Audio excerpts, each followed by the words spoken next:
La idea de hoy es conversar un poco sobre el tema digamos, de comisiones de la verdad y del papel que una comisión de la verdad debería tener, una eventual comisión de la verdad debería tener en Colombia. La idea es conversar un poco a la luz de de diferentes experiencias internacionales. Por eso decidimos armar un panel con un panelista internacional, un invitado internacional, uno nacional y dos regionales. Nos acompaña entonces en la mesa Ponciano del Pino, que es nuestro invitado internacional, doctor en Historia de la Universidad de Wisconsin, docente e investigador en la Pontificia Universidad Católica del Perú y en el Instituto de Estudios Peruanos. Ricardo Peñaranda, invitado nacional, doctor en Sociología en la Universidad de París III, docente e investigador del IEPRI de la Universidad Nacional de Colombia. Xavier Hernández, coordinador de la Agenda de Paz de Nariño y exasesor de Paz de la Gobernación, es uno de nuestros invitados regionales. Y el otro invitado regional a quien estamos esperando es Giovanni Cárdenas, que es el delegado de la Mesa Departamental de Participación de Víctimas de Nariño. Andrei Gómez, profesor de la Universidad de los Andes y consultor del Centro de Memoria en la materia de Comisiones de la Verdad, va a ser el moderador de este ejercicio. Entonces los dejo con Andrei. Sobre este tema que creo que se ha empezado a discutir en diferentes espacios, a pesar de que no haya todavía tomado la relevancia de un debate nacional de fondo, como se ha ocurrido con otros temas, como quizás ha sido la justicia transicional o como quizás ha sido los derechos de las víctimas. Simplemente decirles un poco que esta discusión que queremos tener hoy está dividida en tres momentos, para que lo piensen un poco en términos metodológicos. La primera parte va a estar organizada alrededor de unas presentaciones que nos van a hacer cada uno de nuestros ilustres ponentes. Ellos van a tener alrededor de 20 minutos para elaborar su presentación y estas presentaciones buscan darnos unos insumos para la discusión. Posteriormente tendremos un descanso y al regreso del descanso la idea es empezar a tener una conversación con nuestros ponentes. Para ambientar la discusión, la propuesta es que yo empezaré haciendo quizás unas 4 o 5 preguntas para que ellos vayan elaborando algunos de los elementos que se mencionaron y posteriormente abriremos las preguntas al público para que ustedes vayan pensando cuál es el tipo de preguntas que quieren hacerles para entender de qué se trata una comisión de la verdad, cuáles son sus posibilidades y cuáles son los retos que enfrentamos como sociedad, como sectores de la sociedad civil que están interesados en este tema de la verdad. Y habrá una tercera parte para algunas personas que han venido desde muy lejos para hacer unas mesas de trabajo y profundizar aún más y escuchar cómo todos estos insumos sirven para la articulación entre lo que ustedes están haciendo y lo que el Centro Nacional de la Memoria está haciendo. Dos cositas adicionales. La primera es que yo soy un convencido del poder del diálogo y el poder del diálogo tiene dos elementos fundamentales. Por un lado, escuchar y escuchar con una mentalidad abierta para reconocer posibilidades que uno antes no había visto.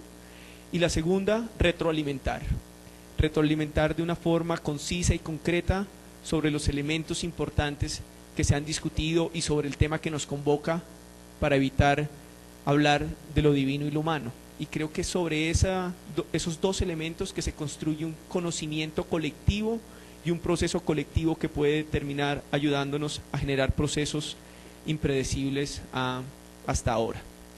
Con eso como antesala, les agradezco de nuevo por estar aquí, por su compromiso y le doy la palabra en este momento a nuestro primer invitado, Ponciano del Pino. Buenos días. En principio agradecer al centro por la invitación y bueno, a cada uno de ustedes por estar en esta reunión. Tengo tanto interés, al igual que probablemente cada uno de ustedes, sobre lo que va a ser mi intervención, de la intervención de ustedes en términos de las expectativas, lo que buscan, lo que imaginan y lo que están pensando una Comisión de la Verdad pueda o podría ofrecer en términos de la experiencia concreta que vienen viviendo acá en Colombia. Mi intervención va a ser compartirles la experiencia de la Comisión de la Verdad en el Perú, pero en diálogo con otras experiencias de comisiones de la verdad que se han dado en América Latina, que puedan servir como referentes a la experiencia que desde Colombia se va a ir trabajando respecto al tema. Yo voy a ofrecer como 5 puntos, 5 elementos que espero puedan permitirnos un diálogo que nos permita reflexionar sobre lo que ofrecen las comisiones de la verdad en sociedades que han vivido y viven experiencias de violencia, de represión, de dictaduras, como ha sido el caso peruano, como ha sido el caso de otros países de América Latina. Voy a enfocarme en dos puntos que por un lado es enfocarme en el momento de la creación y de la labor de las comisiones de la verdad y por otro lado pensar lo que desencadenan las comisiones de la verdad, qué procesos sociales, políticos, culturales desencadenan su labor en términos ya visto desde el tiempo que ha pasado. En el caso peruano, la Comisión de la Verdad se creó en el 2001, entonces ya tenemos 10 años como para evaluar qué ha pasado, cuánto ha cambiado, qué ofrecen las comisiones de la verdad. Luego, en el caso chileno son 20 años, en el caso argentino 30 años, entonces no solo, entonces por eso mismo quiero enfocarme en el momento, como el momento fundante de la labor de las comisiones de la verdad, y un segundo momento de pensar en los procesos luego de 1 década, 2 décadas, 3 décadas de lo que pasó en cada uno de estos países que tuvieron comisiones de la verdad. Comienzo señalando algo. La primera comisión de la verdad reconocida como tal en América Latina fue la de Argentina en 1983, y de ese entonces a la actualidad han habido muchísimas comisiones de la verdad en América Latina, pero también en el mundo en general. Lo que quiero señalar es que de ese entonces, de 1983 a ahora, las comisiones de la verdad han cambiado en términos de mandato, en términos de su relación con un sistema internacional, un sistema jurídico internacional. Ahora la relación de lo que ofrecen las comisiones de la verdad tienen una repercusión mucho más vinculante, al menos en el marco del derecho internacional. También, por ejemplo, en el 83 las comisiones de la verdad eran creadas, ¿cómo decir?, eran creadas más por el gobierno, y ahora las comisiones de la verdad se crean más dentro del debate legislativo. Entonces eso implica cambios sustanciales. Pero lo más importante es que las primeras comisiones de la verdad tenían un mandato bien específico. En el caso argentino era poder entender casos de crímenes y casos de desapariciones.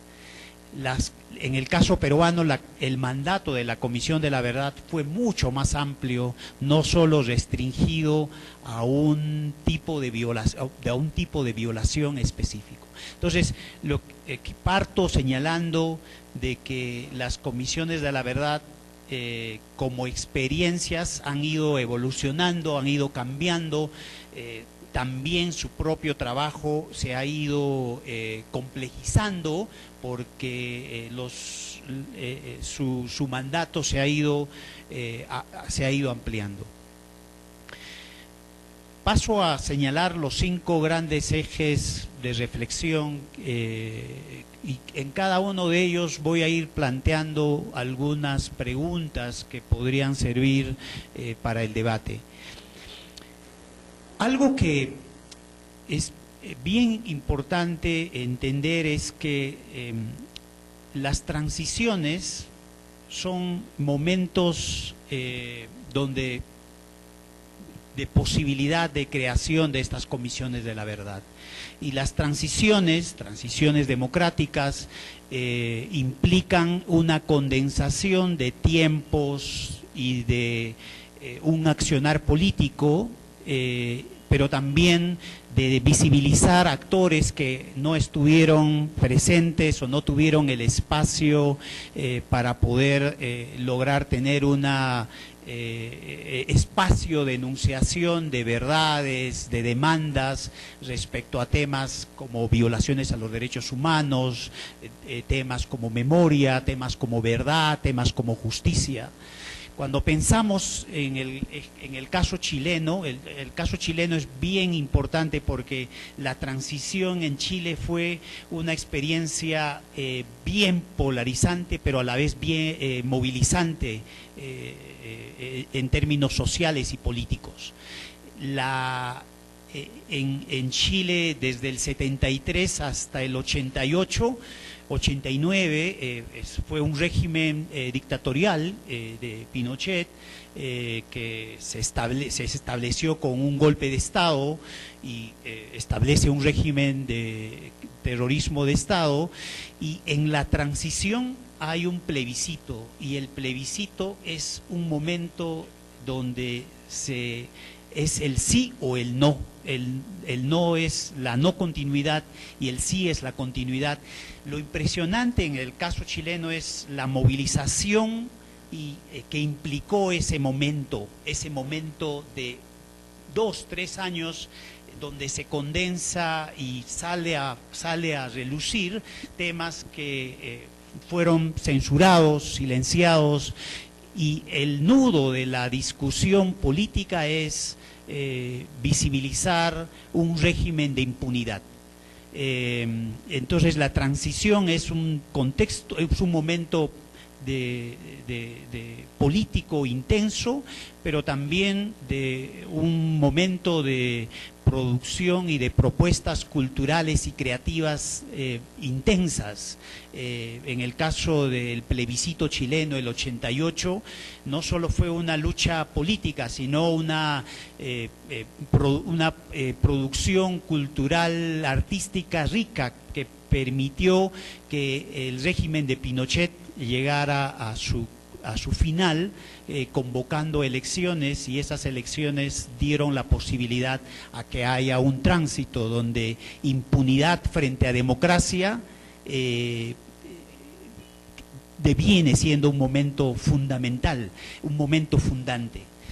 No siempre pasa, no es igual para todas las experiencias. En el caso peruano, si bien hubo un régimen dictatorial, pero fue un régimen en democracia, más parecido a la experiencia colombiana. La violencia pasa en democracia y los crímenes que se cometieron no fueron crímenes del todo silenciados, porque la prensa como la producción académica siguió registrando lo que se vivía. En el caso chileno, los espacios para enunciar los crímenes que cometía la dictadura eran mucho más restringidos que en el caso peruano. Sin embargo, otro elemento fundamental en el caso peruano, lo que posibilita la transición no es una lucha alrededor del tema de los derechos humanos, es el tema de la corrupción. Es distinto al caso chileno, donde sí el tema de memoria y derechos humanos es un tema fundamental que empuja y posibilita la transición. Entonces, no todos los países, no todos los casos, las transiciones están relacionadas necesariamente a movilizaciones alrededor del tema de los derechos humanos. La experiencia colombiana va a ser en ese sentido igualmente particular, porque acá lo que tienen como experiencia en términos de conocimiento de lo que ha venido pasando alrededor de la violencia, hay mucha producción académica, hay un tratamiento abierto. Entonces la transición no va a ser una transición radical como en el caso chileno, que implica que sí fue un momento fundante de condensación de tiempos políticos y de actores y de acciones que permiten ver un régimen de impunidad a un régimen de democracia. Eso es un elemento primero. El segundo elemento es lo que con cual comencé. Las comisiones de verdad han ido cambiando su mandato. Entonces, la Comisión de la Verdad en el caso de Argentina tenía como mandato solo estudiar los casos de desaparición forzada. En el caso de Chile, el mandato fue ejecuciones, detenciones y desapariciones. Solo un mandato bien puntual. Tienen que entender que las comisiones de la verdad tienen un mandato no solo en términos de lo que tiene que hacer su labor, sino en términos de tiempo. Son tiempos bien cortos. El caso argentino fue 8 meses, el caso peruano fue alrededor de 2 años, pero es un momento relativamente corto donde estas comisiones tienen que elaborar informes y proponer explicaciones o dar cuenta de lo que el mandato de cada una de ellas tiene. Entonces, en el caso peruano, el mandato fue mucho más amplio. Y precede al caso peruano la experiencia de Guatemala, porque en el caso de Guatemala también el mandato fue amplio.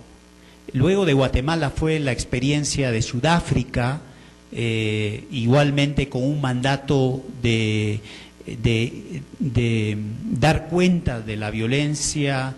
En el caso en el caso guatemalteco, en el caso sudafricano, mucho más todo el tema del apartheid, que es todo el tema de un régimen racista, de violencia sobre las relaciones raciales establecidas en ese país.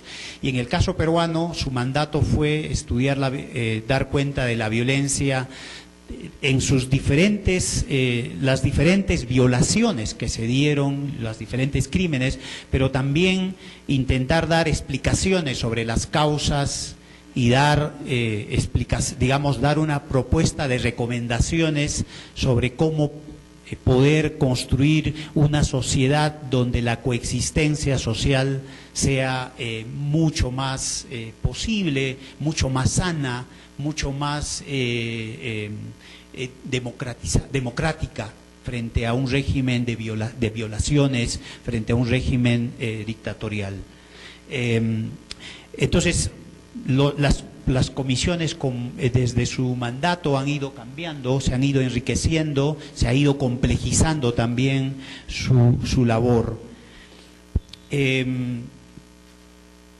La Comisión de la Verdad en el Perú tuvo 12 comisionados y en cierta medida es fundamental pensar en la composición. Solo las comisiones también reflejan nuestras carencias como país. La Comisión de la Verdad en el Perú, de los 12 comisionados, solo 2 eran mujeres. De los 12 comisionados, solo 1 hablaba quechua. De los 12 comisionados, todos vivían en Lima. Y la violencia, la centralidad de la violencia fue en las regiones andinas y selváticas, amazónicas, y el 75% de la población víctima fue quechua hablante. Entonces la composición, si bien se crea en un primer momento, muchas veces refleja lo que ya es un problema de nuestros países. Entonces es importante tomar en cuenta eso. Sin embargo, digamos, entre los temas, las contribuciones de la Comisión de la Verdad en el Perú fue que sí se crearon en su labor de 2 años 5 sedes donde trabajaron equipos básicamente en las regiones más golpeadas por la violencia. Se recogió 17.000 testimonios en un periodo bien corto en las regiones más golpeadas, tanto en el caso de las regiones andinas, los testimonios registrados gran parte en sus lenguas nativas, en este caso quechua. Fue un problema trabajar con población ashánica, porque no hay una población bilingüe que pudiera contribuir a ayudar a registrar los testimonios en un lengua que solo es un lengua de estas comunidades ashánicas y es mucho menos conocida fuera. En mi caso yo hablo quechua, entonces eso me facilita. Yo trabajé en la Comisión de la Verdad, entonces eso me posibilita poder entender y poder entrevistar en una lengua que no es muy común en general. Otro de los temas importantes es que se hicieron 23 estudios cualitativos, estudios en profundidad, casi como lo que hace la Comisión Nacional, casos emblemáticos que son, pero no en el volumen que el centro produce. Eran estudios, porque para cada estudio uno tiene solo 3 meses, entonces movilizas equipos para poder investigar, que ayuden a profundizar las características del tipo de violaciones y de violencia que se dieron en las diferentes regiones. En el caso peruano también hubo 73 casos con enfoque jurídico. Y, es decir, no solo estudios en profundidad cualitativos, sino estudios con un componente jurídico, y de esos 73, 54 casos fueron presentados al Ministerio Público para que se investigue y puedan ser juzgados. Hubo audiencia pública, es decir, donde las víctimas podían dar sus testimonios, un espacio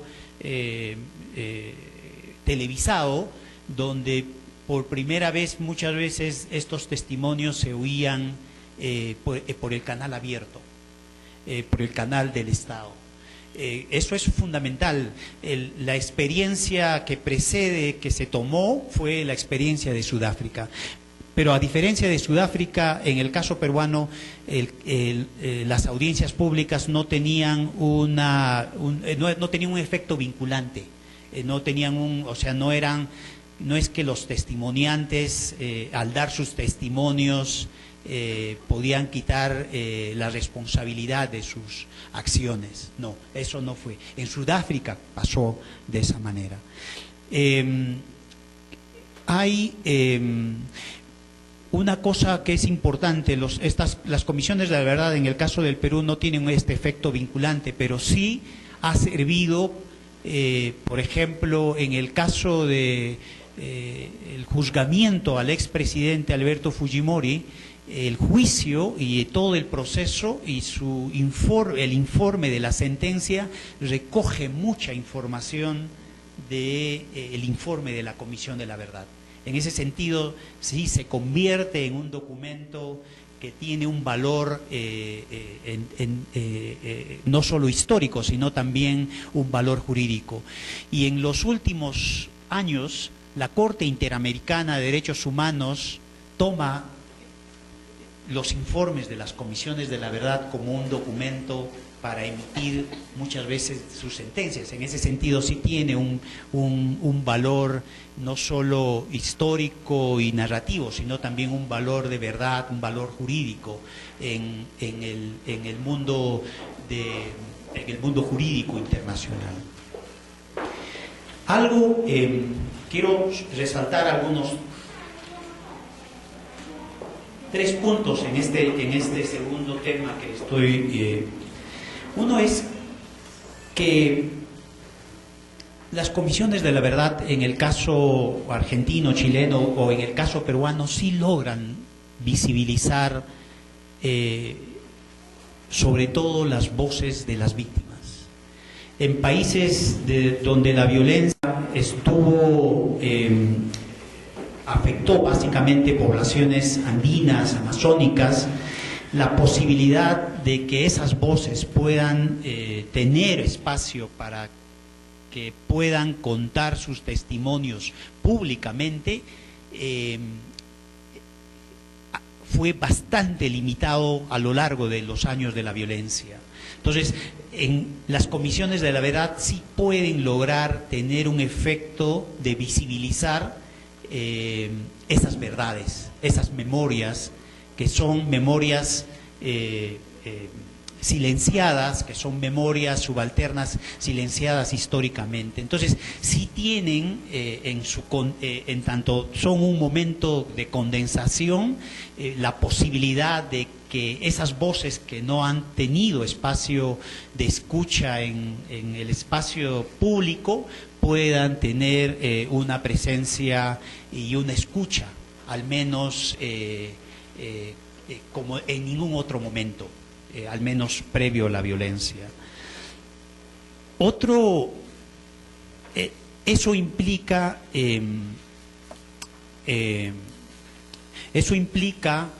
Eso tiene una implicancia en que estos momentos fundantes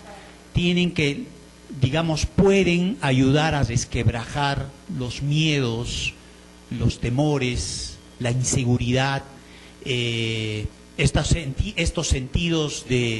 estados de miedo, porque no son verdades cualquiera, son verdades difíciles, son memorias difíciles y son memorias peligrosas también. Entonces, poder hablar sobre tu experiencia, tu verdad, en un contexto donde hay inseguridad, sospecha, temor, no es fácil. A veces las comisiones pueden lograr abrir un poco de espacio donde la gente pueda comenzar a hablar, en tanto escucha que otros van hablando. En ese sentido sí tiene un efecto multiplicador en generar espacios de enunciación. Un tercer elemento que tienen que pensar en el caso colombiano, la crítica académica del cual yo también formo parte, es que la crítica a las comisiones de la verdad es que las comisiones de la verdad solo se enfocan en el testimonio de las víctimas. Le llaman un enfoque victimocéntrica. Y esa es la crítica académica. Sin dejar de reconocer la importancia, este sentido ético de poder escuchar esas voces y de que las comisiones puedan producir un informe desde este imperativo ético-moral, en qué medida las comisiones y la comisión acá tiene que abrir a escuchar a las otras voces. Ese es un tema que ustedes tienen que debatir. En el caso peruano, ya visto desde la distancia, yo creo que se pierde si no escuchas a los otros actores.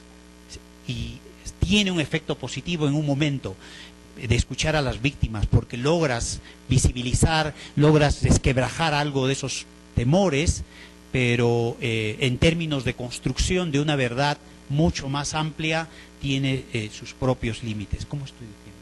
Las comisiones no es, ya digamos, esto es un momento fundante, a eso le llamo momento fundante. Visto en el tiempo, las comisiones de la verdad ofrecen una historia, una narrativa, una verdad interpretativa. Sin embargo, no son verdades del todo cerradas. O sea, no es que, por el contrario, esas verdades son siempre disputadas, porque hay muchos actores y no todos compartimos la misma historia. Entonces, sin embargo, las comisiones, en el caso peruano, la Comisión de la Verdad logró deconstruir, o digamos, fue contra un tipo de memoria que se había establecido en los años 90 con Fujimori. Sin embargo, también los militares tienen su memoria, han escrito un libro que se llama En honor a la verdad. Entonces, no es que las comisiones de la verdad cancelan la discusión sobre la verdad, no, por el contrario, abren el debate y abren la posibilidad de que distintas verdades comiencen a discutir. Lo importante es pensar las comisiones no como una cancelación, sino como la apertura a comenzar a discutir públicamente estos temas en su complejidad. Yo creo que me quedo acá y luego seguimos el diálogo. Gracias, Ponciano, muy amable. Ricardo. Bueno, darles las gracias primero que todo a los organizadores del evento y a ustedes por su presencia el día de hoy. Quería recordar, oyendo a Ponciano, pues cómo los tiempos de memoria han cambiado. Quería señalarles un recuerdo que quizás algunos de ustedes no lo tengan personalmente, pero nada, simplemente decía que los tiempos han cambiado, que los tiempos, hoy estamos en tiempos de memoria, efectivamente, y hace ya un largo rato, y eso tiene sus implicaciones. Y recordaba que hace más de 35 años, el presidente Julio César Turbay, que era el presidente colombiano, en su visita a Londres a finales del 79, fue interpelado por un periodista. Eran los momentos en que el M-19 se ha tomado el Cantón Norte y era uno de los picos de una guerra larga que ha tenido Colombia. El presidente fue preguntado por los presos políticos en Colombia y él, con el cinismo que tenía, pero también la inteligencia, debo reconocerlo, no era ni mucho menos el hombre tonto que muchos han caracterizado, respondió diciendo que el único preso político que había en Colombia era él, que no había presos políticos en Colombia. Por ese entonces se calcula que más de 60.000 personas fueron detenidas de forma irregular y miles de ellos pasaron a procesos judiciales, o cientos de ellos pasaron a procesos judiciales. Los tiempos han cambiado, por supuesto. Difícilmente hoy un presidente se atrevería, incluso aquellos que suelen tener la piel más dura, a hacer lo mismo. Y hoy, por el contrario, tenemos un Estado que ha propiciado espacios de memoria, que ha propiciado el encuentro con las comunidades. Ahí Ponciano lo conoce muy bien, como todos los colegas extranjeros, cuando llegan a Colombia, cuando nos visitan, se sorprenden con los desarrollos legislativos, con las dimensiones, digamos, de los trabajos de memoria locales. Y la sorpresa es la de no encontrar un país que en el momento en que se encuentra, por decirlo así, en la salida de la guerra, en una de las etapas de salida de la guerra, da la vuelta a los ojos para mirar su pasado, sino un país que a lo largo de la guerra ha estado permanentemente mirando lo que ha ocurrido. Y esa es una característica particularmente colombiana. Las comisiones de la verdad, tal como lo ha dicho Ponciano, terminaron siendo una herencia latinoamericana. Latinoamérica aportó enormemente al mundo. En los últimos 25 años ha habido 20 y tantos experiencias de comisiones de la verdad, África, Indonesia, Yugoslavia, América Latina, por supuesto, pero es un aporte latinoamericano lo que ha llegado. Incluso puede uno hacer el recorrido. La CONADEP de la Argentina, la dirigida por Ernesto Sábato, aportó un eslogan que hoy hace parte, digamos, del capital moral, y es el nunca más. El nunca más se repite de ahí en adelante como un freno, como un detener lo que en su momento representa la represión. La Comisión de la Verdad y Reconciliación de Chile aporta la decisión de sumar al nunca más la búsqueda de la verdad, la idea de que vamos a establecer una verdad sobre lo que ocurrió, específicamente, como lo dice Ponciano, con este núcleo de desaparecidos. La Comisión de Esclarecimiento de Guatemala aporta la mirada pública sobre las dimensiones, que eran absolutamente desconocidas, imposibles de tener una visión en un país donde había el control. Durante la guerra en Guatemala, en finales de los años 70 y comienzos de los 80, había el control total de los medios de información. Las organizaciones de ONGs habían salido del país después del incendio y muchas de las delegaciones diplomáticas habían salido del país después del incendio del edificio de la embajada española. De hecho, prácticamente el ejército tuvo durante las dos grandes operaciones militares las manos libres para cometer las peores exenciones que se han cometido en Colombia. ¿Más fuerte todavía? No, exageren. Exageren, porque si no... ¿Qué no se vienen? Sí, porque si no quedo relatando un partido de fútbol y entonces eso sí ya... Vénganse para acá.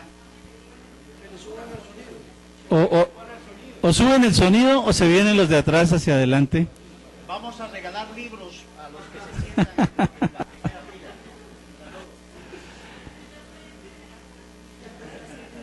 No. Me tiene que descontar estos 5 minutos de desorden porque si no...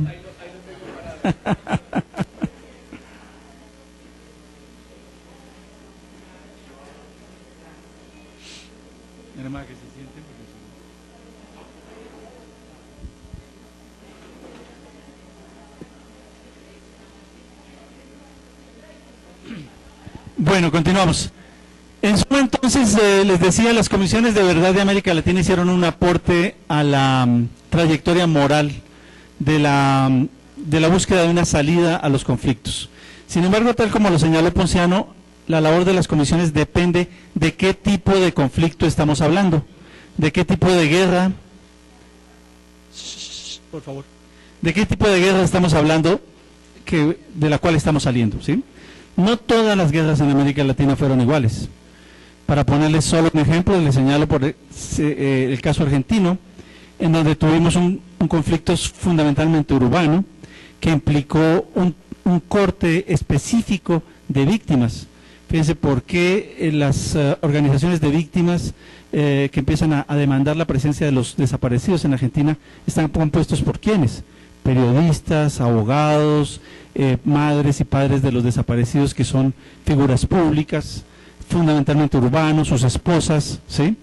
Mientras que el conflicto guatemalteco, el peruano y buena parte del colombiano es un conflicto fundamentalmente rural, ¿sí? En buena medida, en alguna oportunidad recuerdo haberlo dicho, Colombia y Perú compartieron una guerra olvidada por un momento, que por un momento podíamos calificar así, una guerra que se podía prolongar durante un tiempo y que aparentemente al no tocar los centros urbanos pues no le importaba el grueso de la población, y eso explica en parte su duración. De manera que es un punto que quiero dejar señalado: no todas las comisiones se comportaron ni de la misma manera, ni tuvieron el mismo mandato, como lo señala Ponciano, y no todas proceden del mismo origen, es decir, no todas proceden del mismo tipo de guerra. En segundo lugar, no todas proceden del mismo tipo de transición. La palabra transición ha sido, y la van a oír ustedes, muy utilizada, es decir, pasan de una guerra a la cual se le pone fin, Guatemala, la caída de un dictador y el fin del conflicto, el tema de la corrupción, Perú, el reverso de un estatus político ganado por una dictadura, Chile, o la crisis provocada por el mal manejo económico y una crisis internacional en Argentina que produce el derrumbe en pocas semanas, casi pocos meses, casi semanas, de la dictadura militar argentina, y que abre un boquete por el cual se instaura una transición democrática. El caso colombiano, como ustedes se dan cuenta, es totalmente distinto. ¿Sí? Ni la guerra ha terminado, ni la democracia se ha erosionado en ningún momento al punto similar a los que yo haya mencionado. Podemos tener todas las críticas que tengamos sobre el modelo del régimen político colombiano. Sin embargo, tenemos que reconocer su estabilidad y el hecho de que haya superado y sobremontado momentos críticos. Antes de señalar las dimensiones colombianas y lo que lo hacen tan singular, quería mencionar brevemente el hecho de que esta herencia moral que hemos construido en América Latina ha unido tres términos que son para nosotros hoy en día, digamos, los sumamos como parte de la herencia. Sin embargo, no tienen en el fondo, digamos, tienen muchos puntos de contradicción. Verdad, memoria, historia, terminan siendo prácticamente sinónimos y entre nosotros los asimilamos, y cuando llegamos a este tema de las comisiones de la verdad, la idea de producir un relato histórico que a la vez le dé a la memoria su estatus moral y nos dé un momento de una opción de aproximarnos a la verdad, pareciera sumar las tres cosas. Sin embargo, yo soy historiador de oficio, ponciano también, y lo sabemos muy bien, hay diferencias enormes entre esos puntos, son conceptos y prácticas que no siempre corresponden a lo mismo. Pongo un ejemplo que utilizo habitualmente en clase. Muchas veces la persona que está presente de un hecho de estos dramáticos tiene la idea de haber sido testigo directo, ¿sí? Él lo vio, él sabe lo que pasó, pero muchas veces, me temo, es el que quizás no sepa. Piensen ustedes en un hecho conocido públicamente, lo han visto en la televisión, el asesinato de Luis Carlos Galán, por ejemplo, en la plaza de Soacha, 1986, si no estoy mal. 85, sí, 89, 9. Y piensen ustedes en la persona que estaba allí en la plaza, detrás de este Rocha, al lado de esas pancartas, es decir, la persona que estaba a 10 metros del líder político que va a ser asesinado, ¿sí? Entre esa multitud, 20.000 personas, se oyen los balazos, la persona fue testigo. Y probablemente es el que menos sabe de lo que ocurrió, ¿sí? Porque las dimensiones de eso son muchísimo más complejas. Y su cercanía, casi su mirada inmediata, digamos, a los hechos, le otorgan un enorme valor. Por supuesto, una fuerza moral a su testimonio, una enorme capacidad, digamos, de transmitir la emoción, que es en última lo que transmite la memoria. Pero la distancia entre eso y lo que puede ser la verdad es gigantesca. Y la distancia entre eso y lo que la historia dirá y la función de lo que la historia cumplirá también va a ser gigantesca.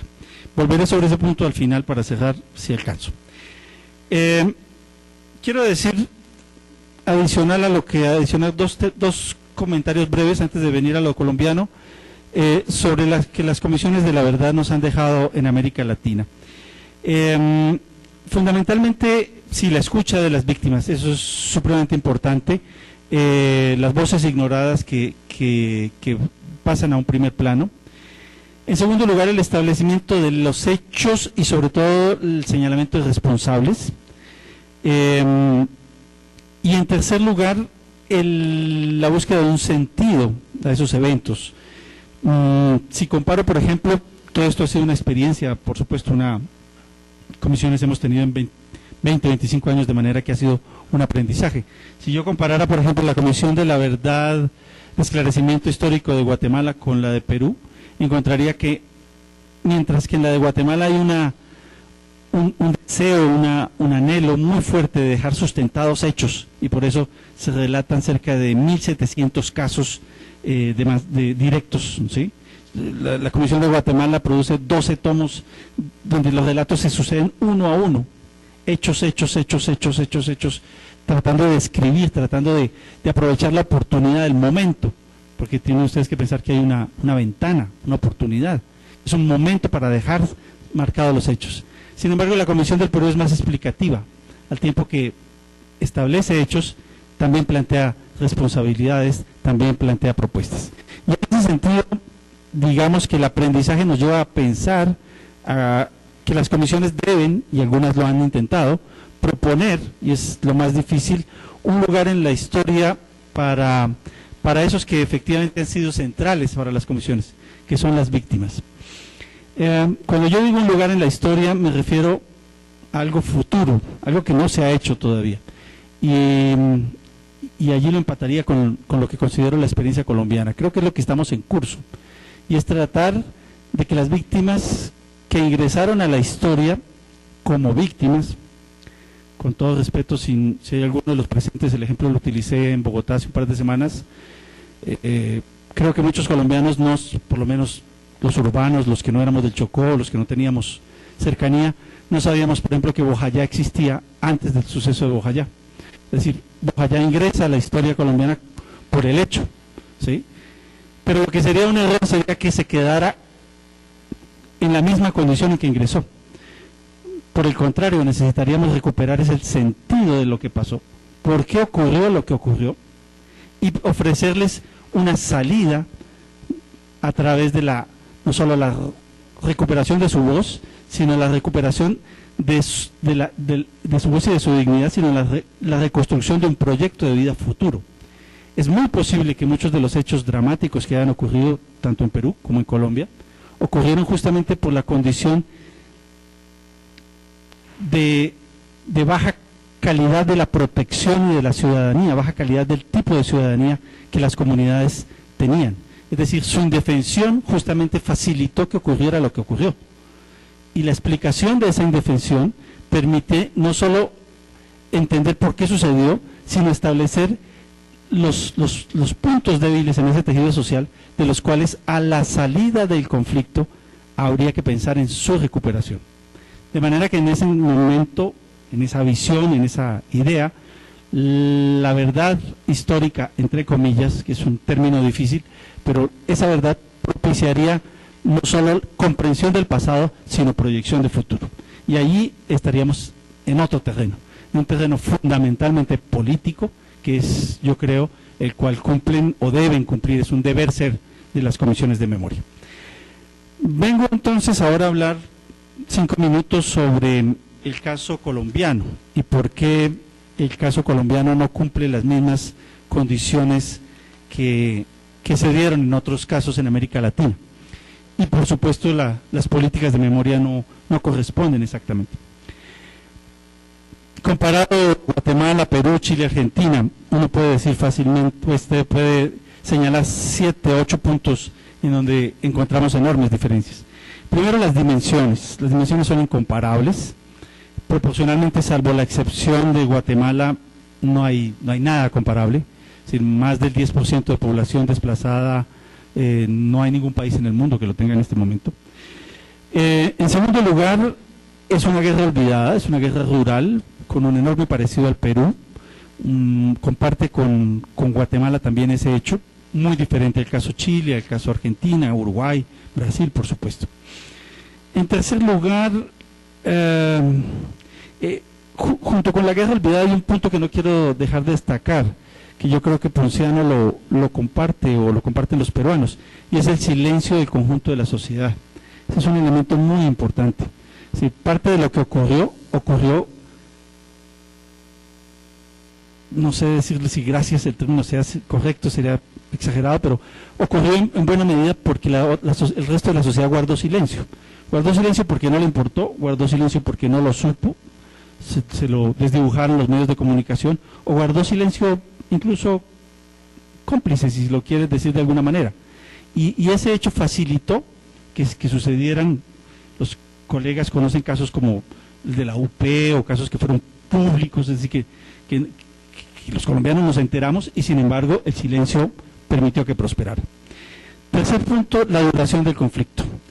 Es una duración que no es sincrónica, es decir, no todo el país ha estado en conflicto, es una discusión que tenemos entre colegas historiadores. Hoy en día hablamos de los 50 años de la guerra, las FARC ya quieren llevarlo hasta los años 30, todo parecería indicar que es bueno que se hable y que se extienda. Sin embargo, fíjense que en la medida en que se extiende el conflicto, se desdibuja la mirada sobre los hechos más recientes. Y nos embarcamos en una discusión que prácticamente nos lleva a un siglo atrás. Y por esa vía nos podemos ir mucho más atrás. Yo trabajé en el Cauca, hice el informe coordiné el informe que el Centro de Memoria hizo, y entiendo perfectamente cuando los compañeros del Cauca se levantan y dicen, bueno, pues tenemos que hablar desde la conquista. Sí, pero entonces, si nos seguimos extendiendo, podemos llegar tan lejos como queramos y perder el foco. Piensen ustedes en el foco de la cámara, pues que en un momento dado tiene que orientarse hacia lo que es más significativo. Por supuesto, lo estructural es enormemente significativo y alguien me podría interpelar y decir, tenemos que extendernos lo necesario. De todas maneras, solo en el conflicto armado nosotros podemos hablar de etapas que vienen fácilmente de 1963, 58 para acá, es decir que sí podemos hablar de estos 40, 50 años de guerra. La discusión de los límites puede ser abierta, pero tenemos una enorme duración del conflicto. Cuarto elemento, los múltiples actores que nos diferencian de los otros casos. Aquí tenemos a los grupos armados, al Estado como factor de violencia, me refiero a los grupos armados ilegales, las guerrillas, al Estado como factor de violencia, al paramilitarismo y sus fracciones, al narcotráfico, a los grupos de interés regionales que ponen en movimiento asesinos a sueldo, sicarios de distinta naturaleza. Tenemos economías ilegales que hacen uso de la violencia. O sea que tenemos una multiplicidad de factores como no la encontrarán en otro caso en América Latina. Quinto elemento, no hay una ruptura democrática como sí la hubo prácticamente en todos los casos. Incluso en el caso peruano, durante la guerra no la hubo la ruptura casi al final, en esta reelección tercera, creo que fue, Fujimori se eligió por tercera, ¿no? Sí, Fujimori nos ganó, Fujimori se eligió por tercera vez, pero en ese momento hay una cuasi ruptura institucional, a pesar de que dentro de los límites exagerados logran dar un salto y mantener por lo menos el estatus formal. Pero en el caso colombiano no hay esa ruptura democrática y por el contrario no es claro que a la salida del conflicto haya entonces la clásica transición a la democracia. Nosotros estamos saliendo del conflicto de una democracia a lo que podemos esperar una democracia mejorada, un fortalecimiento democrático, pero no estamos saliendo ni de la dictadura ni del fin de las instituciones a la democracia como en otros casos. Sexto y séptimo, y casi con esto termino, los factores económicos, el sexto punto de la violencia, son enormes y esta es una dimensión que los colegas, cada vez los colegas no colombianos cada vez la sienten más cuando llegan al caso colombiano.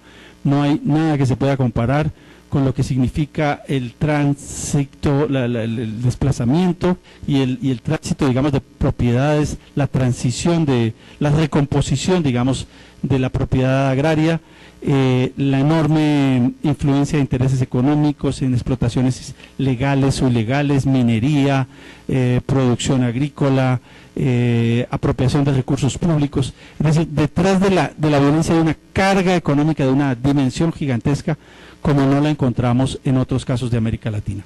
Hay casos de empresas beneficiadas en Argentina, hay intereses económicos en Chile posteriores a la dictadura, es decir, un reordenamiento neoliberal en Chile, hay el caso de aperturas económicas como en Perú y el caso de aperturas de fronteras agrícolas en Guatemala. Pero la dimensión económica como la tenemos en Colombia no hay comparación en el resto de América Latina. Y séptimo, el rol de las víctimas. Las víctimas se han configurado a lo largo de todo este proceso como un actor social mayor. Existían, pero no eran reconocidas hace apenas 20 años. El ejemplo de Turbay ni hablar, hace 30 ni se mencionaban. Por ejemplo, la Constitución del 91 no las menciona. La Ley de Víctimas y Restitución de Tierras del 2011 recoge tendencias de construcción y propone un concepto de víctima amplio. Y lo que hace la Ley de Víctimas es aceptar algo que ya estaba en marcha. No es que la ley reconoció a las víctimas ya se habían hecho reconocer, ¿sí? Y ya habían forzado esa apertura y habían abierto esa puerta. Y aquí llego pues al caso de digamos, sobre estas diferencias, a establecer algo que me parece importante, y es que si bien no existe ese modelo de hacer una comisión de la verdad, pues hay unos rasgos comunes y hay unos aspectos en los cuales Colombia ha hecho, a través de una política de memoria, algunos avances. Refiriéndome a los rasgos comunes que tienen las comisiones, el tema del periodo, es decir, establecer un periodo de duración de la violencia, una periodización, como llamamos los historiadores, todo dependiendo del objeto, las que son muy puntuales, Chile, Argentina, periodos muy cortos, las más largas, Guatemala, que se parece a lo colombiano, más acotadas, Perú. En eso del periodo depende mucho de la negociación. Fíjense ustedes que en el caso de las FARC, en este momento cada vez retrocedemos más. La guerra va retrocediendo en la medida en que la negociación avanza, algo aparentemente paradójico. Pero se trata de dotar de una visión histórica, se trata de hacer de la historia, digamos, una balanza moral que permita justificar lo que ocurrió. De manera que en ese sentido el retroceder es una forma de buscar una explicación histórica a lo que pasó. Las comisiones pasaron de una verdad jurídica a la búsqueda de una lógica histórica, es algo que casi todas han ido desarrollando o fueron desarrollando, o el proceso en América Latina terminó así desarrollando. El tema de las fuentes para las comisiones terminó señalando un foco muy importante en los archivos, por ejemplo. El caso del archivo de policía de Guatemala, los archivos en la Argentina, los archivos orales en el caso Perú, los 17.000 testimonios que se recogieron. Y en últimas, llevaron a un producto en el cual nos encontramos como en una balanza allí. Un producto que puede ser, o que debería ser los dos, pero no siempre ha sido los dos. Una memoria para las víctimas, que generalmente suelen ser las comisiones, y o una memoria para la sociedad. Y no son lo mismo, no siempre son lo mismo, ¿sí? Estamos ciertamente en esos tiempos de memoria que se han abierto y habría que volver, creo que me tomo un minuto y termino, un par de minutos y termino, y habría que volver a pensar qué tenemos en Colombia y qué podemos aportar, digamos, a esa experiencia. Yo realmente situaría lo colombiano en el plano de esa experiencia que se inicia desde los años 80 en la Argentina, y me diría que 30 años después nosotros debemos recoger la experiencia de las comisiones de la verdad en América Latina, mirar lo que hemos hecho y reflexionar sobre lo que se nos ofrece hacia adelante. Pienso que los trabajos que se han hecho, hemos tenido unas 4 o 5 momentos de experiencias de verdad, desde los años 60 hasta acá, y hemos tenido una política de memoria puesta en marcha, primero por las activistas, lo que han sido las organizaciones de derechos humanos, ese rol que han jugado que es enorme, las comunidades mismas que han desarrollado sus propias acciones de memoria. Hay más de 80 que hoy en día tenemos visibilizadas, pero sabemos que el número supera ya de largo las 100 o más iniciativas de memoria locales, por supuesto. Todo ese conjunto nos lleva a algunas características. Primero, compartimos con las comisiones de verdad la idea de producir una memoria histórica y participar en una política de reparación. Eso es lo básico, lo grueso. Sin embargo, justamente por lo que esta política de memoria que se ha producido, no es el centro de memoria, ni mucho menos el único que lo ha producido, sino la política en general de memoria que se ha desarrollado, justamente por no cumplir todas las funciones, por no ser una síntesis, por apoyarse en casos emblemáticos, por no tener todo el registro todavía, abre posibilidades, y yo las sintetizo así. La política de memoria colombiana provoca una discusión, es decir, no tenemos cerrado el espacio, provoca una discusión que se ha desarrollado y que esperamos se desarrolle por muchos años. En segundo lugar, abre la puerta a la reflexión sobre las dimensiones del conflicto colombiano y sus implicaciones, con la idea de que no hemos acabado de comprender, que no hemos terminado, que apenas estamos abriendo ese espacio, esa puerta se mantiene abierta. En tercer lugar, ofrece una idea de los retos que esperan en los trabajos sobre el pasado y propone avanzar en la apropiación de ese pasado por parte de la sociedad colombiana. Yo terminaría diciendo lo siguiente, y vuelvo un poquito a la idea de la herencia que hemos recibido, de mantener o de sumar tres planos conceptuales que no son fáciles: la memoria, la verdad y la historia. Creo que este es nuestro desafío. Desde el punto de vista de los historiadores, diría que la historia busca, nosotros buscamos como historiadores, ofrecer una visión del pasado, una visión dinámica, no cerrada, pero que le ofrezca o le permita a una sociedad liberarse de ese pasado. La noción usual que puede tener la ciudadanía es que los historiadores tratamos de mantener vivo el pasado. La verdad, los historiadores creo que tratamos es de otorgarle un lugar y permitirle a la sociedad que siga adelante y se libere un poco de esas cargas. La memoria, por el contrario, que es más emocional, más sensitiva, intenta mantener vivo el pasado y reta permanentemente a la historia. La suma de los dos, que es un equilibrio bastante difícil, ese verdad histórica, yo creo que intenta conjugar las dos opciones. Por una parte, abrirle el espacio a la voz de quienes han sido víctimas, utilizar ese recurso como un recurso de reparación, rehabilitación, dignificación, de otorgar espacio, abrir el espacio a la emoción y al mismo tiempo buscar en ese difícil equilibrio ofrecer una visión del pasado que no sujete, que no amarre a la sociedad a esa situación traumática que quiere superar. Es un querer superar sin olvidar, es un ofrecer puertas hacia adelante, pero que no permita que el olvido impere y que cierre, digamos, ese ciclo. Casi siempre en un diálogo como esto suelo citar, termino ya, a un historiador español que es Pierre Vilar, que yo recuerdo como uno de mis fuentes, digamos, de los que yo leí con más emoción y me acerqué con más emoción. Y él decía en alguna oportunidad, decía, mire, yo creo que el pasado está lleno de cosas y de sucesos que unos quieren olvidar y otros quieren en cambio recordar permanentemente y evitar que se olvide. Y pienso que la función de los historiadores quizás sea explicar por qué unos quieren una cosa y por qué otros quieren lo contrario.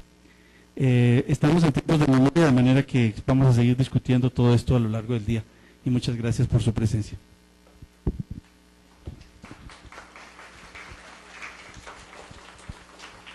Mil gracias, Ricardo. Le doy entonces la palabra y de pronto les pido que tomen el micrófono que está allá en la mesa a Xavier Hernández. Muy buenos días para todos y todas. Un gusto saludarlos. Muchos tenemos la fortuna de conocernos con muchos de los que están acá y de compartir en la historia precisamente reciente de Nariño muchas satisfacciones, pero también muchos momentos tristes.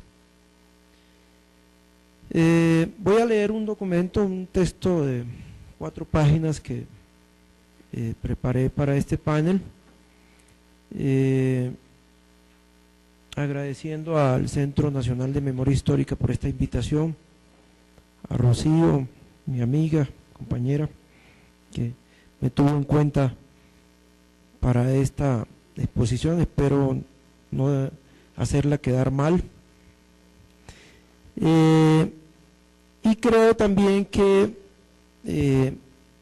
este tema de la memoria y la verdad debemos empezar a rodearlos de una reflexión, si no académica, por lo menos una reflexión que nos acerque a estas diferencias que nos ha planteado aquí mi compañero Ricardo, y que trato muy resumidamente en este pequeño texto. Creo que la lectura no dure más de 12 minutos y el resto lo utilizaré para hacer unos comentarios relacionados con todo el tema. El texto lo he denominado Memorias y Verdades, el papel de las comunidades y los territorios en la construcción de memoria y verdad. Antes de desarrollar las respuestas a las preguntas que nos fueron enviadas con antelación por los organizadores de este panel, quisiera permitirme unas cuantas reflexiones sobre la memoria y la verdad como parte fundante de una justicia real para las víctimas. Reflexiones que creo deben anteceder a dichas respuestas. A la pregunta de un periodista de Semana, a la escritora mexicana Elena Poniatowska, de por qué había leído 43 perfiles, uno por cada uno de los desaparecidos, en el marco de la gran concentración de protesta en el Zócalo mexicano, por el asesinato de 43 jóvenes a manos de la mafia mexicana, ella respondió: porque cuando se dicen y repiten muchos nombres, el resultado es una ensalada. Y resulta que cada uno de los desaparecidos tiene una particularidad. Aquel tenía una cicatriz, otro tenía el pelo chino, a otro le gustaba comer muchas galletas, a este escuchar grupos de rock, otro más tocaba la guitarra. Todo eso es muy importante porque nos los acerca. Todo esto hay que recordarlo porque son parte de nosotros. Es como si fueran nuestros hijos. Esto es la memoria colectiva y social que surge de la vivencia y de quienes conocieron personalmente a las víctimas. Esto es la memoria colectiva y social donde están presentes los recuerdos de la vida, llevada por grupos vivos, recreada por las comunidades cambiantes solo a partir del permanente recordar, los detalles y los olvidos, las cosas supuestamente insignificantes para el historiador, fuente inicial y única de donde nacen todas las demás memorias y verdades. Por otro lado, algunos especialistas asumen de manera igualmente acertada una visión de la memoria catalogada como la materia prima de la historia, el vivero en que se nutren los historiadores. Es decir, que la memoria es parte fundamental de la memoria histórica y de la verdad histórica. Pero hay que decirlo claramente, la memoria histórica no es suficiente para las víctimas, ya que ella, siendo muy importante, es producto de una abstracción, de un método y de una interpretación que adolece de una cosa muy sencilla, pero a la vez muy compleja, que es la vivencia del, entre comillas, yo viví esta tragedia, o el yo estuve allí, o él era o vivía así antes que esto sucediera. Es el contexto local de los hechos y las voces no escuchadas históricamente por los poderes. Ahora, también encontramos la verdad judicial, basada en una memoria más alejada aún del contexto. Regla, entre paréntesis, regla científica del derecho y la justicia para poder decidir con objetividad. Es decir, a un juez se le pide que se abstraiga totalmente de los hechos y que tenga en cuenta solamente las pruebas. Eso lo aleja del contexto totalmente. Aunque no desconociendo el contexto, según Francisco Barbosa Delgado, la justicia y el derecho se concreta con fuentes históricas y para el juez con pruebas diversas al testimonio o a las declaraciones que son elemento esencial para la búsqueda de la verdad judicial, pero no definitiva.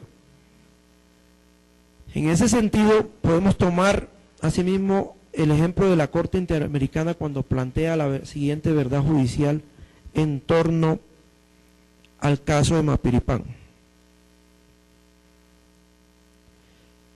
En el caso de Mapiripán, la Corte Interamericana sentencia que las circunstancias agravantes, bueno, aquí viene una terminología que usan las cortes internacionales que no es mía, pero que debo pronunciarla para que podamos tener el texto o la redacción textual de la Corte. En el caso de Mapiripán, la Corte Interamericana sentencia que las circunstancias agravantes circundando la responsabilidad internacional del Estado nos conducen precisamente a la noción de crimen de Estado, recientemente eludida por la Corte de Derecho Internacional. Sin embargo, como lo advertí, cuando un Estado planifica y construye la ejecución o ejecuta un crimen, queda demostrado que el crimen de Estado sí existe. El Estado dotado de personalidad jurídica es un centro de imputación como cualquier otro sujeto de derecho. Están equivocados la mayor parte de la doctrina jus internacionalista contemporánea al intentar eludir la cuestión. Si la expresión crimen de Estado puede parecer mucho jus internacionalista, sobre todo a los petrificados por el espectro de la soberanía estatal, lo objetable por sugerir una analogía inadecuada con categoría jurídica del derecho penal interno. Esto no significa que el crimen de Estado no exista. Los hechos del presente caso de Mapiripán son prueba elocuente de que sí existen, aunque se pase a buscar para él otra denominación, no por eso deja de existir el crimen de Estado. Es decir, la Corte condena al Estado y le dice que actuó como un criminal en el caso de Mapiripán. Esto es la verdad judicial que se apoya en memorias basadas en pruebas y testigos. Estos apartes, y aquí voy concretando un poco qué tiene que ver todo esto con el tema de territorio, el papel de los territorios en la construcción de memoria. Estos apartes nos sirven para ilustrar las diferencias entre la verdad histórica, la verdad colectiva social y la verdad judicial, de la cual nos mencionaba aquí ya mi compañero de mesa. Todas a su vez relacionadas con las memorias históricas, colectivas, sociales y la memoria judicial. Sin poder desarrollar aquí las interrelaciones e interdependencias que ellas tienen entre sí, es decir, yo no las contrapongo, no creo que la verdad colectiva o la memoria colectiva y social sea opuesta a la memoria histórica, ni a la memoria y justicia jurídica, ¿no? Las tres son importantes y necesarias, pero una, a mi modo de ver, debe tener la prevalencia, y esta debe ser la memoria colectiva y social. La memoria basada en los recuerdos de las comunidades, en contextos territoriales, microlocales y familiares, la cual espera aún los escenarios y las posibilidades para visibilizarla y asumirla como verdad hacia la reconciliación y la paz. Paso entonces a responder las tres preguntas, ¿no? Alguien me enviaba un correo, por favor, cíñase a las tres preguntas. Bueno, aquí están las tres preguntas. ¿Cuál debe ser el mandato? Aquí están las tres respuestas. ¿Cuál debe ser el mandato de una comisión de la verdad en Colombia? La historia política de Colombia nos obliga a partir de una constatación. La verdad que es que hasta ahora se ha constituido como hegemónico es en esencia la verdad del establecimiento. Desde esta premisa crítica se entiende que un proceso como el que actualmente vivimos de diálogo y construcción de una paz duradera debe iniciar por allí, por un cambio en la construcción del relato de nación. El mandato o función de una comisión de la verdad en Colombia es entonces el de formular un relato nacional en donde las víctimas y los sectores excluidos se vean reflejadas en una aproximación interpretativa de la historia del conflicto, sus causas y sus protagonismos, y los protagonistas ejecutores de políticas y decisiones que llevaron a una situación de afectación de los derechos y la dignidad de estos sectores. El mandato debe estar basado en una disposición suprema de escuchar a las víctimas, de recoger en el relato nacional las visiones y deseos de quienes muertos hoy en vida dejaron testimonio y de quienes siguen vivos basados en su dolor, situación actual y proyecto de vida presente y futuro. El relato nacional no puede ser un inventario frío y un catálogo del pasado.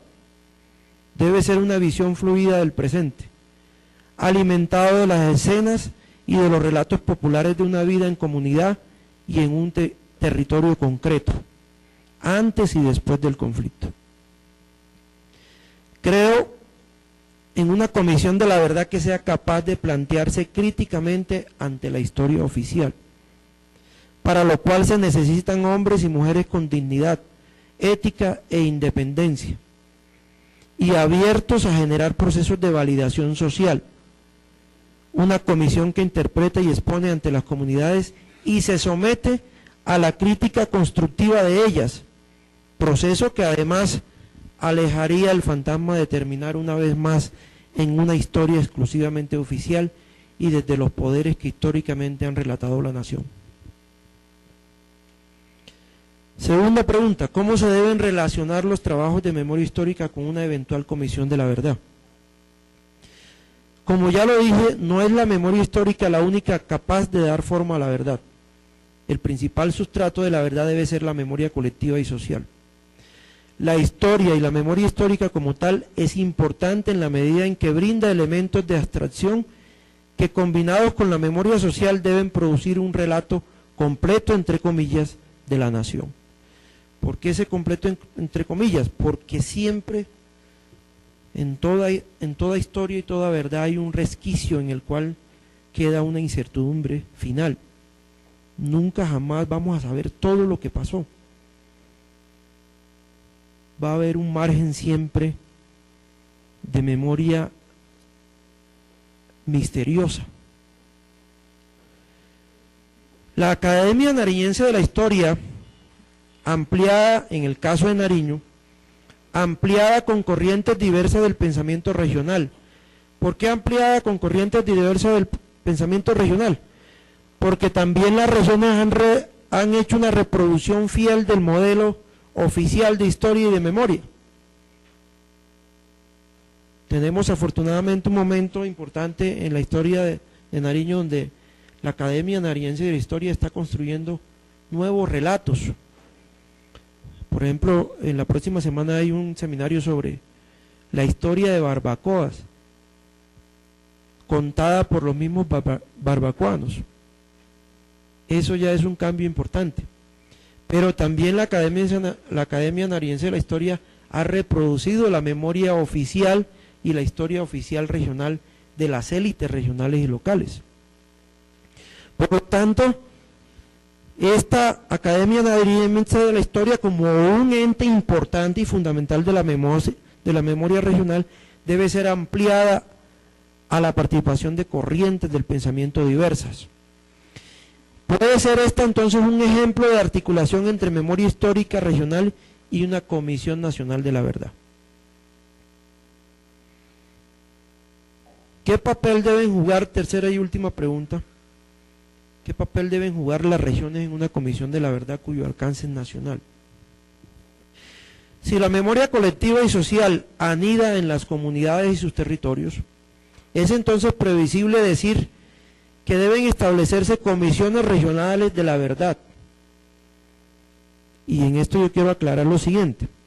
Es claro que las comisiones nacionales de verdad generan unas estructuras en las cuales generan equipos de investigaciones que van a las regiones, a los territorios, hacen encuestas, reconstruyen hechos, aplican métodos científicos. Pero no estamos hablando de ese tipo de articulación de la región a una memoria de la verdad nacional. Estamos hablando de que esa memoria incluso debe ser producto de una construcción de los territorios locales y regionales. Es decir, no se podría entender una Comisión Nacional de la Verdad desarticulada de los relatos microterritoriales y regionales. No desde el punto de vista de una estructura académica para investigar, ¿no?, sino desde el punto de vista de una articulación de construcción. Es decir, esa Comisión Nacional tendría que enriquecerse y beber de los relatos de las regiones y y los territorios.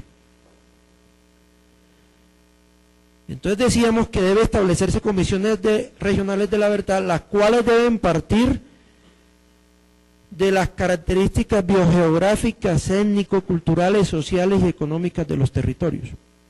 Imaginémonos en el caso de Nariño, cómo sería un relato regional de memoria colectiva y social e histórica en un territorio habitado por 9 pueblos. Ojo, mucha atención. Hablo de 9 pueblos, no de 7 etnias, que es diferente. Nariño tiene 7 etnias, pero nosotros somos 9 pueblos. Les voy a contar por qué. Son las 7 etnias que conocemos: los Aguá, los Pastos, los Nasa, los Cofán, los Eperaras y Apidara, los Ingas, los Quillacingas. 7 etnias nariñenses. ¿Y cuáles son los otros 2? ¿Sabían ustedes que Nariño tiene un pueblo que es el pueblo Rum? El pueblo de los gitanos, que tienen familias nariñenses. ¿Y el otro pueblo cuál es? Nosotros, los mestizos, ¿no? Y los afros, claro, muy bien, ¿sí? Entonces, esto también tiene que llevarnos a construir un relato diverso, ¿cierto? Biogeográfico, étnico y cultural. Es complejo, es difícil, esto nos lleva a muchos problemas, pero ese es el reto.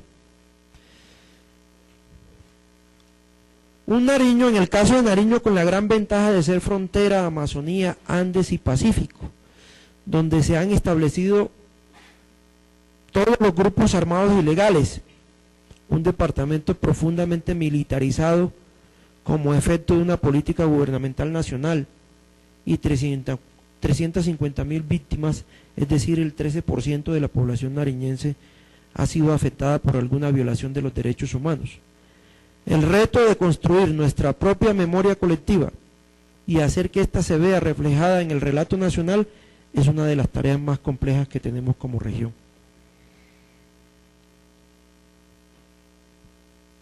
Hablando de memoria y verdad, está por descubrirse a la luz pública, por ejemplo, en Nariño, cuál es la verdad sobre los apoyos declarados y soterrados de las élites políticas regionales y locales en la incursión del paramilitarismo en nuestros territorios, o los impactos de la guerrilla en el control social territorial de comunidades indígenas, afros, campesinas y urbanas, o los impactos de la militarización de fuerza pública sobre nuestros territorios en un departamento que pasó de tener en el 2007 7.000 miembros de la fuerza pública a tener hoy en el 2014 20.000 soldados y policías.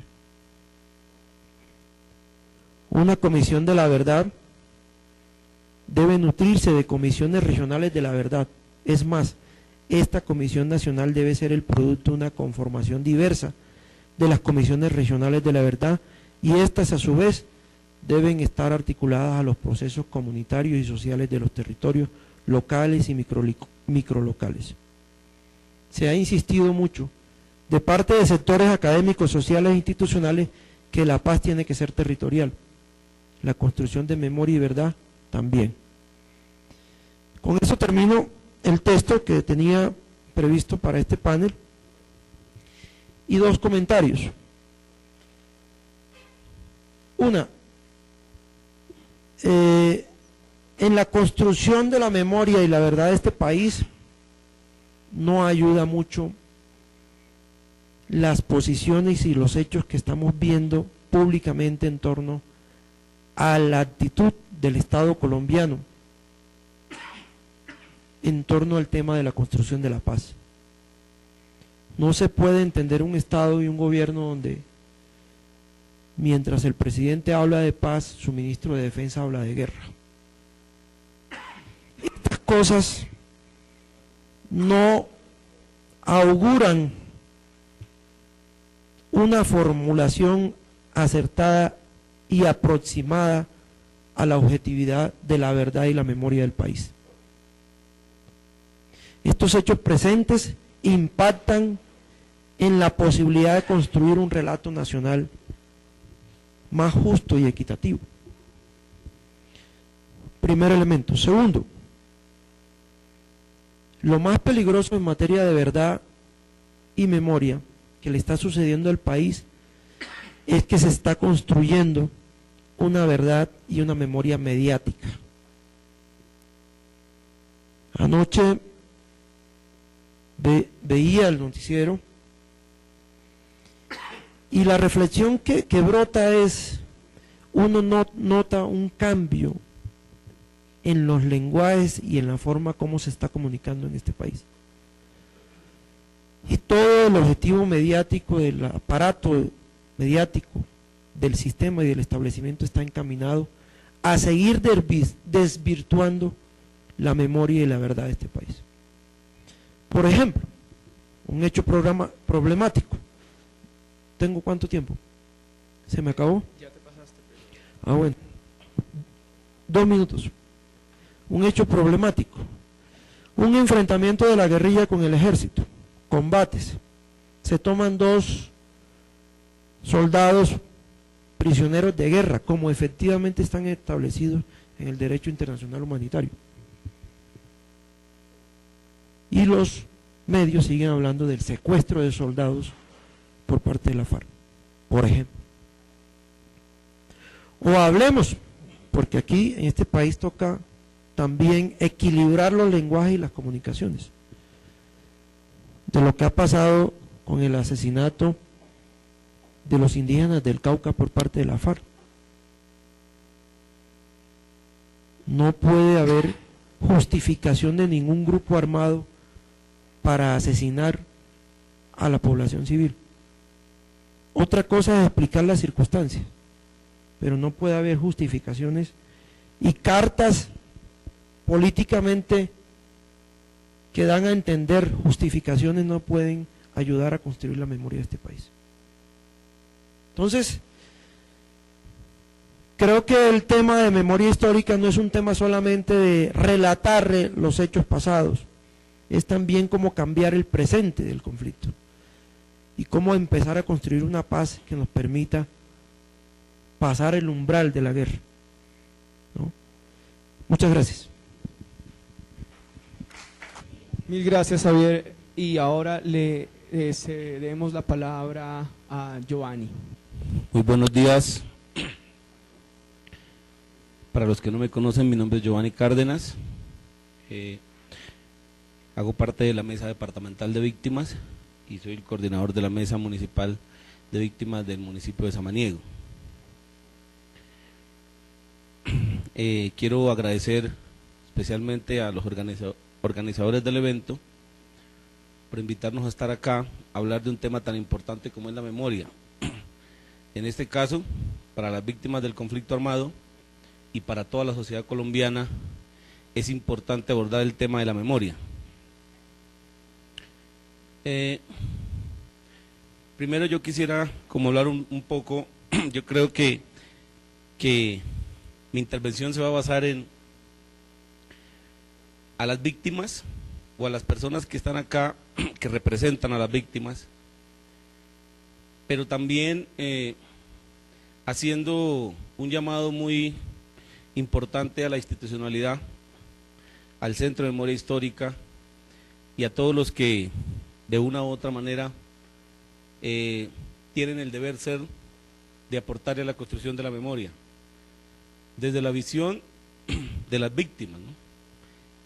Desde los territorios donde se debe construir la memoria, porque es ahí donde realmente han pasado los acontecimientos y es ahí donde está la verdadera historia de todo este episodio triste y doloroso que ha vivido nuestro país. Primero yo quisiera decir por qué es tan importante la memoria, y yo creo que las víctimas debemos tener muy en alto esa parte. ¿Por qué debe ser tan importante la memoria? Reconstruir la memoria histórica. Esa es una pregunta que nosotros nos la debemos hacer. Pero no solamente conocer cuál es la importancia de la memoria, sino cuál es el papel de las víctimas en la construcción de la memoria histórica, como una medida de satisfacción y una medida simbólica, pero que no solamente debe terminar ahí, sino que la reconstrucción de la memoria nos debe dar pautas para avanzar en los demás temas que son importantes. La memoria debe ser un factor relevante para que se conozca la verdad, para que haya justicia, reparación y garantías de no repetición. Si nosotros dentro de esa dinámica hablamos de paz, pues solamente esos fundamentos se me fue la palabra, nos van a garantizar que verdaderamente se empiece a fundamentar la paz en nuestro país. Si no hay verdad, no hay justicia y no hay reparación y garantías de no repetición, no puede haber paz. Entonces eso es importante que lo tengamos muy en cuenta. El deber de memoria del Estado dice que es garantizar a las víctimas, garantizar que las víctimas sean reconocidas, que los hechos victimizantes que ha dejado el conflicto armado sean reconocidos por el Estado. Reparación simbólica, toda prestación realizada a favor de las víctimas, preservación de la memoria histórica, la no repetición, la aceptación pública, solicitud de perdón y el restablecimiento de la dignidad de las víctimas.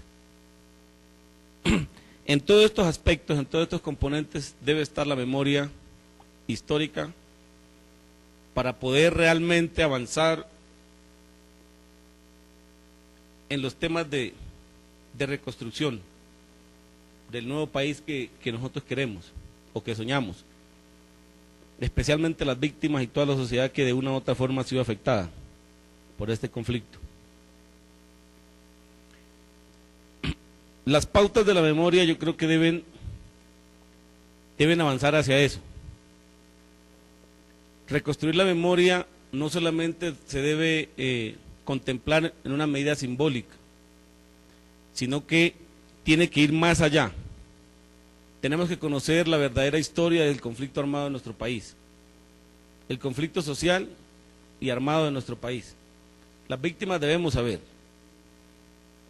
La memoria se debe constituir en recordar, conocer cuál era nuestra dinámica antes del conflicto armado, cuál era la dinámica de los territorios antes del conflicto armado, cómo vivían las comunidades antes del conflicto armado. La memoria no se debe constituir solamente en recordar los episodios tristes de la guerra y el por qué nosotros, cuál ha sido el papel en medio de ese conflicto de las víctimas. No, tiene que ir mucho más allá. Para poder reconstruir todo lo que se ha perdido, debe ir la memoria mucho más allá. Las víctimas debemos conocer cuál ha sido la responsabilidad histórica del Estado colombiano frente al conflicto social armado en Colombia. Todas esas cosas las debemos conocer para poder nosotros plantear con fundamento la reparación, ¿no? Y todos los aspectos que tienen que ver con la dignidad, con recuperar esa dignidad de las víctimas. Porque yo creo que todos los componentes de la ley se basan en recuperar la dignidad de las víctimas, en recuperar la verdadera historia de nuestro país, que muchos desconocemos. Muchos solo conocemos lo que ha sido el conflicto, las afectaciones que nos han dejado, pero no conocemos por qué existe el conflicto armado en este país, cuáles son las causas que nos llevaron a estar en este momento. Y eso es importante tenerlo en cuenta dentro de la memoria histórica. Es importante tener en cuenta que antes no se hablaba de memoria histórica. O si se hablaba de memoria histórica, como ya lo mencionaban, era para tener en cuenta algunas particularidades. Pero hoy en día que hay más de 7 millones de víctimas en Colombia, se habla de memoria histórica. Y se empieza a entender la importancia de la memoria histórica. Pero la memoria histórica tiene que ser un fundamento para todo, para que una sociedad pueda realmente saber hacia dónde va. Porque si nosotros desconocemos nuestro origen, desconocemos nuestra verdad, yo creo que no vamos a poder avanzar hacia adelante. Entonces la memoria tiene que constituirse en todas esas cosas. A veces nos hablan de la memoria histórica basada en una acción para recordar los episodios que hemos vivido en medio del conflicto. Y hasta ahí se llega. Entonces, por eso nosotros hacemos tanta relevancia frente a la importancia de la memoria.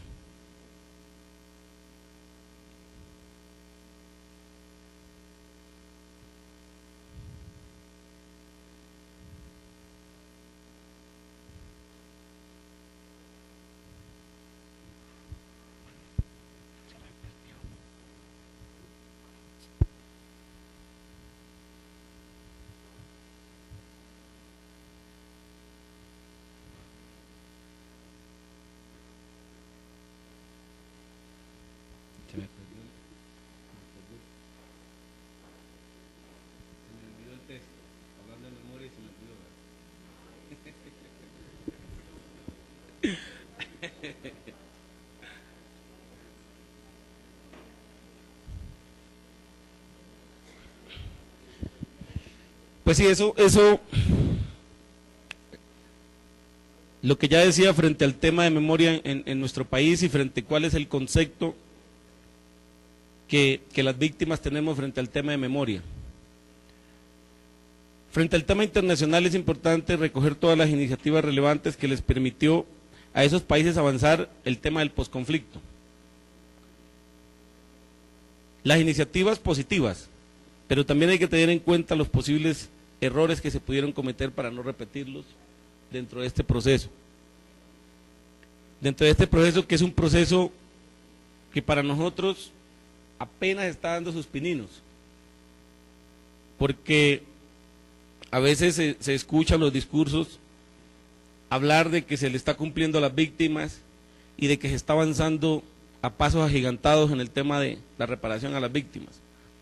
Pero cuando nosotros nos vamos a la realidad vemos que falta mucho por hacer. Demasiado, diría yo.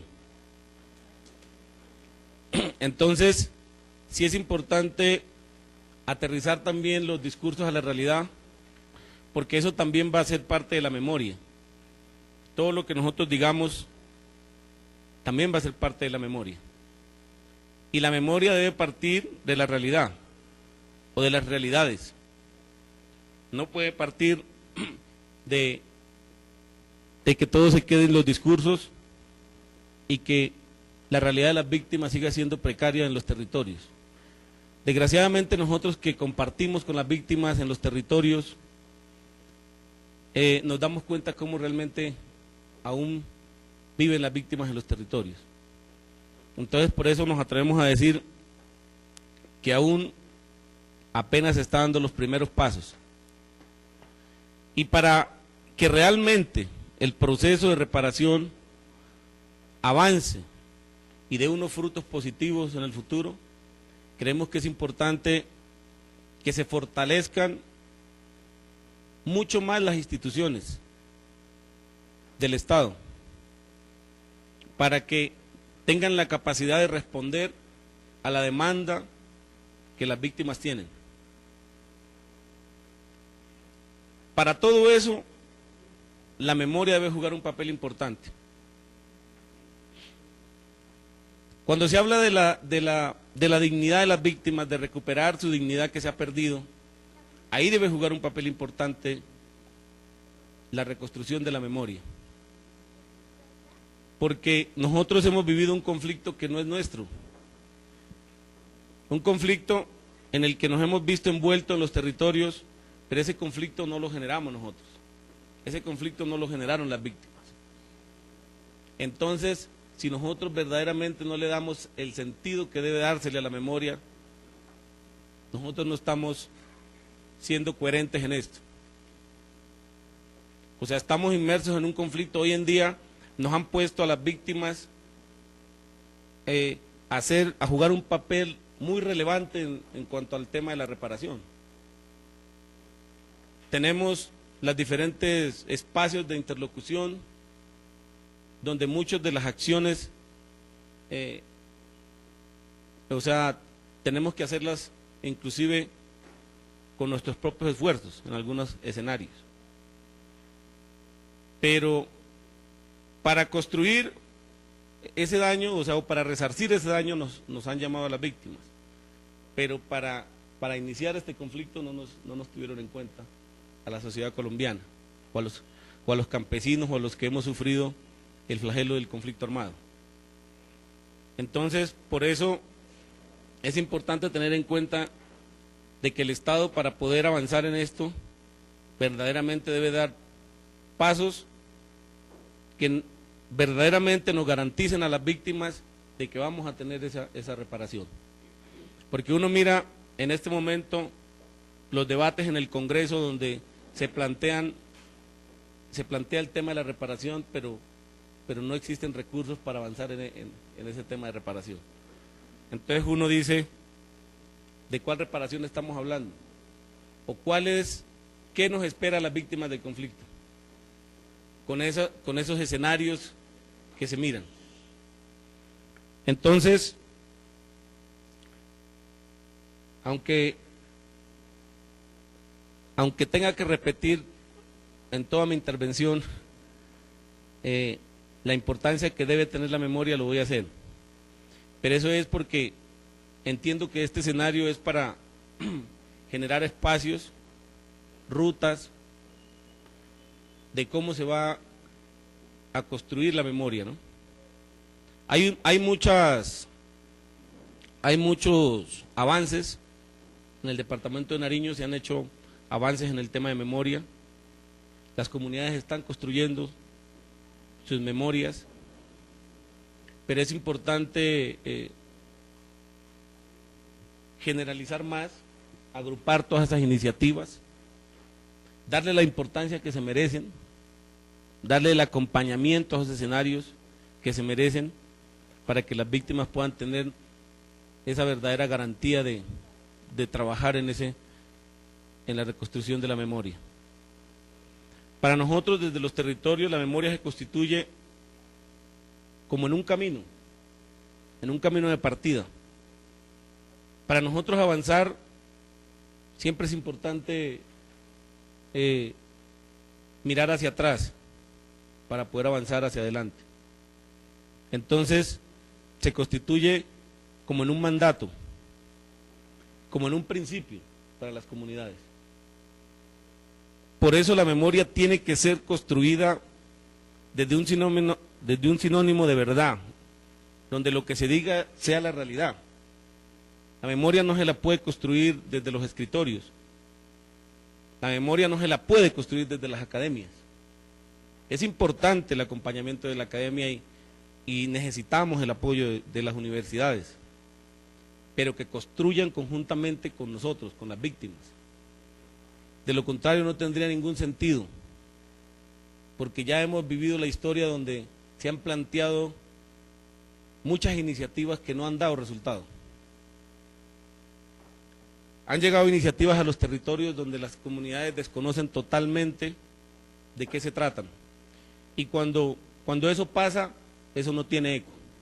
Y si hacemos lo mismo con el tema de reconstruir la memoria, cuando la memoria juega un papel tan importante, tan relevante, en recuperar ese tejido social que el conflicto armado ha roto, creemos que se le debe dar la relevancia del caso. Las víctimas del conflicto armado debemos entender la importancia de la memoria para los diferentes procesos sociales en el departamento de Nariño. La memoria debe constituirse en un símbolo de resistencia y permanencia en el territorio.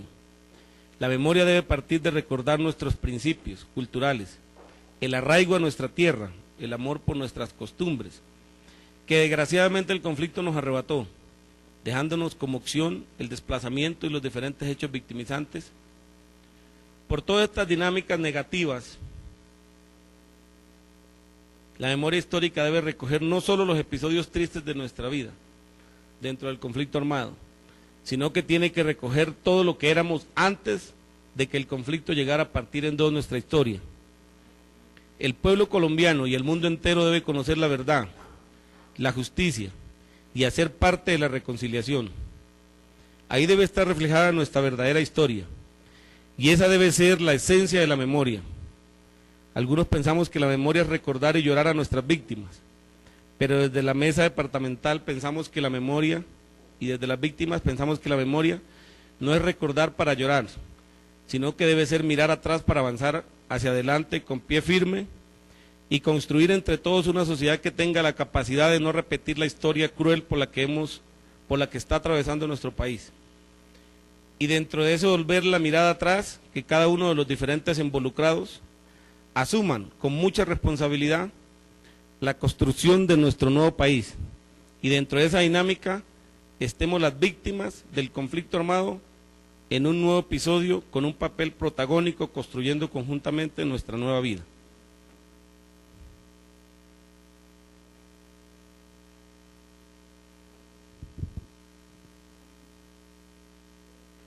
A ver, dice que cuál debe ser el mandato de la verdad en Colombia, ¿no? O sea, yo no voy a decir mucho ahí, voy a decir algo poquito, pero yo creo que ahí se resume. Se debe conocer la verdad histórica del conflicto social armado para poder interpretar las verdaderas responsabilidades de los actores. ¿Cómo se deben relacionar los trabajos de memoria histórica en una eventual comisión de la verdad? La comisión debe articularse con las realidades de los territorios.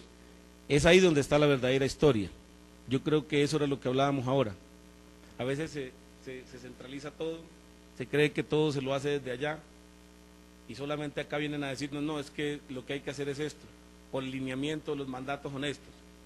Con eso no compartimos. Los mandatos están en los territorios donde las comunidades son las que sufren diariamente esa situación. ¿Qué papel deben jugar las regiones en una comisión de la verdad y cuyo alcance sea nacional? Las regiones deben jugar un papel relevante en los escenarios nacionales. La política se hace en el centro del país y la participación activa de las regiones. Las políticas yo creo que se deben hacer con el sentir de las comunidades. Entonces por eso todo lo que he hablado yo creo que se relaciona. Y pues por último, ojalá, agradeciendo este escenario, se dé para que esa visión que a veces se tiene desde los estrados, desde la oficina, se cambie y se le dé verdaderamente la relevancia a los que deben ser protagonistas de esta construcción. Creo que el Estado, creo que las diferentes instituciones nos deben garantizar esos escenarios para que las víctimas reconstruyamos todo eso que hemos perdido. Gracias. Simplemente los quiero dejar con dos reflexiones para que durante el momento del café las vayan pensando, para que cuando volvamos podamos hilar una discusión frente a esto.